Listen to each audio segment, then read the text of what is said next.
मंडळी, डिसेंबर महिन्यात अहिल्यानगर जिल्ह्यातील 12 पालिकांच्या निवडणुका पार पडल्या।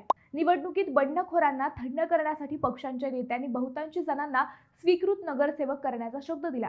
आता हे पद पदरात पाडून घेण्यासाठी बहुतांशी पालिकांमध्ये चढाओढ लागली आहे। इच्छुकांची संख्या मोठी असल्याने 1 वर्षासाठी स्वीकृत नगरसेवक असा फॉर्म्युला जिल्ह्यातील काही पालिकांमध्ये राबवला जाणार असल्याची माहिती समजली आहे।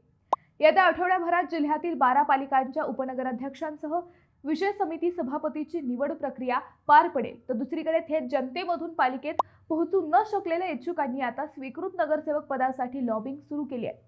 नगर परिषद नगरपंचायतींमध्ये निवडून आलेल्या नगरसेवकांच्या एकूण संख्येच्या 10% या सूत्रानुसार जिल्ह्यातील 12 पालिकांमधून एकूण सुमारे 26 जणांना स्वीकृत नगरसेवक पदाची संधी मिळण्याची शक्यता आहे। स्वीकृत नगरसेवक पदासाठी इच्छुकांची संख्या मोठी असून अंतिम निर्णय पक्षश्रेष्ठी, आमदार व प्रमुख पदाधिकारी घेतात।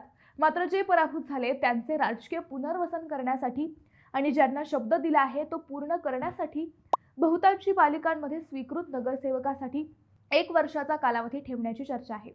आता हाच फॉर्म्युला महापालिकेतही येण्याची शक्यता वर्तवण्यात येते। मुख्यतः भाजपातील बहुतांशी जण स्वीकृत नगरसेवक होण्यासाठी गुडघ्याला बाशिंग बांधून आहेत। त्यामुळे पहिल्या टप्प्यात किती जणांना नगरसेवक होण्याची संधी मिळणार हे पाहणे औत्सुक्याचे ठरणार आहे।